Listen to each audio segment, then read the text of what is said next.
BJP. Core കമ്മിറ്റിയിൽ സംസ്ഥാന അധ്യക്ഷൻ രാജീവ് ചന്ദ്രശേഖറിന് നേരെ രൂക്ഷമായ വിമർശനം ഉയർന്നു എന്നാണ് റിപ്പോർട്ടുകൾ. പ്രവർത്തകർക്ക് ആത്മവിശ്വാസം പകരാൻ രാജീവ് ചന്ദ്രശേഖറിന് കഴിയുന്നില്ല എന്നതാണ് ഏറ്റവും പ്രധാനപ്പെട്ട വിമർശനം. നിലമ്പൂർ ഉപതെരഞ്ഞെടുപ്പിൽ രാജീവ് ചന്ദ്രശേഖറിന്റെ പ്രതികരണം ഒരു തിരിച്ചടിയായെന്നും വിമർശനമുണ്ട്. എല്ലാം കച്ചവടക്കണ്ണോടെ കണ്ടാൽ പാർട്ടി തകരുമെന്ന രീതിയിലുള്ള വിമർശനവും യോഗത്തിൽ ഉയർന്നു വന്നു. തൃശൂരിലെ നേതൃയോഗത്തിൽ നിന്ന് മുൻ അധ്യക്ഷന്മാരായ വി മുരളീധരനെയും കെ സുരേന്ദ്രനെയും മാറ്റി നിർത്തിയതും കടുത്ത വിമർശനത്തിന് കാരണമായി. കൃഷ്ണകുമാറിനെയും സുധീറിനെയും മാറ്റി നിർത്തുന്നതായും പരാതി ഉയർന്നിരുന്നു. വി മുരളീധരൻ പക്ഷമാണ് രാജീവ് ചന്ദ്രശേഖരനെതിരെ കൂടുതലായും ഇത്തരത്തിലുള്ള വിമർശനങ്ങൾ ഉയർത്തിയത്. അതേസമയം നേതൃയോഗത്തിൽ ക്ഷണിച്ചില്ലെന്ന വാർത്ത കെ സുരേന്ദ്രൻ നിഷേധിച്ചിട്ടുമില്ല. തദ്ദേശ തെരഞ്ഞെടുപ്പിൽ ചുമതലയുള്ള ഭാരവാഹികളുടെയും ജില്ലാ അധ്യക്ഷന്മാരുടെയും യോഗമായിരുന്നു തൃശൂരിൽ നടന്നത്. യോഗത്തിൽ മുൻ അധ്യക്ഷന്മാരായ പി.കെ. കൃഷ്ണദാസും കുമ്മനം രാജശേഖരനും ക്ഷണമുണ്ടായിരുന്നു. ഇരുവരും വേദിയിൽ ഇരിക്കുകയും വിവിധ സെഷനുകളിൽ സംസാരിക്കുകയും ചെയ്തിരുന്നു. തദ്ദേശ തെരഞ്ഞെടുപ്പ് ഒരുക്കം ചർച്ച ചെയ്യുന്ന യോഗത്തിലേക്ക് മുതിർന്ന നേതാക്കളെ ക്ഷണിക്കാതിരുന്നത് നേതാക്കൾ തമ്മിലുള്ള കടുത്ത അഭിപ്രായ ഭിന്നത മൂലമാണെന്നാണ് സൂചനകൾ. കെ സുരേന്ദ്രന്റെയും മുരളീധരന്റെയും ഗ്രൂപ്പിലുള്ള നേതാക്കളോടും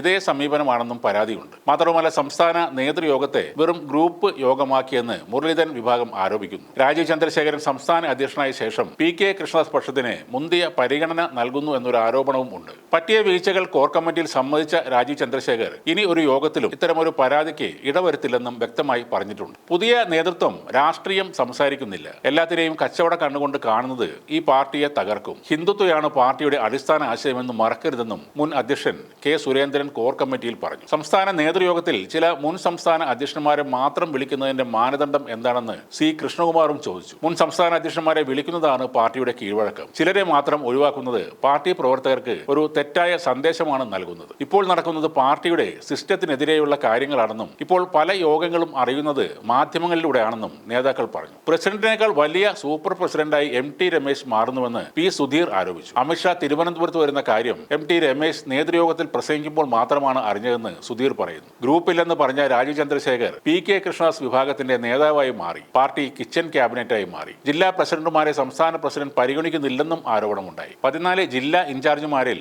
12 പേരും പി.കെ. കൃഷ്ണദാസ് വിഭാഗത്തിലുള്ളവരാണെന്നും ഇവരെ പ്രഖ്യാപിച്ചത് ഏകപക്ഷീയമായാണെന്നും രാജീവ് ചന്ദ്രശേഖരനെതിരെ വിമർശനമുണ്ടായി. നിലമ്പൂർ ഉപതെരഞ്ഞെടുപ്പ് പ്രചാരണത്തിൽ കെ സുരേന്ദ്രൻ കടുത്ത അതൃപ്തിയാണ് പ്രകടിപ്പിച്ചത്. ബി.ജെ.പിക്ക് കിട്ടേണ്ടിയിരുന്ന ഭൂരിപക്ഷ സമുദായ വോട്ടുകൾ എൽ.ഡി.എഫിലേക്ക് പോയി. ജമാഅത്തെ ഇസ്ലാമി വിഷയം ഉയർത്തുന്നതിൽ പരാജയപ്പെട്ടു. ക്രിസ്ത്യൻ നേതാക്കളെ കളത്തിലിറക്കിയ തന്ത്രം പാളിപ്പോയെന്നും കെ സുരേന്ദ്രൻ പറയുന്നു. എന്നാൽ പാർട്ടിക്കാര്യം പുറത്തു പറഞ്ഞത് തെറ്റാണെന്ന് ചൂണ്ടിക്കാട്ടിയാണ് പി.കെ. കൃഷ്ണദാസ് വിഭാഗം അധ്യക്ഷനെ സംരക്ഷിച്ചത്. മീറ്റിംഗിൽ പ്രധാന നേതാക്കൾ ഇല്ലാത്ത വാർത്ത പുറത്തുപോയത് യോഗത്തിൽ പങ്കെടുത്തവരിൽ നിന്നാണെന്ന് മുരളീധര പക്ഷം ആരോപിച്ചു. തദ്ദേശ തെരഞ്ഞെടുപ്പ് ചുമതലക്കാരെ മാത്രമാണ് യോഗത്തിലേക്ക് വിളിച്ചത്. വി മുരളീധരനും കെ സുരേന്ദ്രനും വലിയ ജോലികൾ വേറെ ഉണ്ടെന്നും എല്ലാ മീറ്റിംഗിലും എല്ലാവരും പങ്കെടുക്കേണ്ട കാര്യമില്ലെന്നും രാജീവ് ചന്ദ്രശേഖറും പറഞ്ഞു. കേരളത്തിൽ ഭരണം പിടിക്കുമെന്ന് പ്രഖ്യാപിച്ച് നേതൃത്വത്തിലേക്ക് എത്തിയ രാജീവ് ചന്ദ്രശേഖരനെതിരെ ബി.ജെ.പിയിൽ വിമത സ്വരങ്ങൾ ഉയർന്നതിന്റെ സൂചനയാണ് തിരുവനന്തപുരത്ത് ചേർന്ന കോർ കമ്മിറ്റി യോഗം നൽകുന്നത്. കോർപ്പറേറ്റ് രീതിയിൽ ഇന്റർവ്യൂ നടത്തി മോർച്ച ഭാരവാഹികളെ തീരുമാനിക്കുമ്പോൾ പോലും മികച്ച രീതിയിൽ പ്രവർത്തിച്ചവരെ ഒഴിവാക്കിയതാണ് നേതാക്കളുടെ ഇത്തരം വിമർശനത്തിന് കാരണമായത്.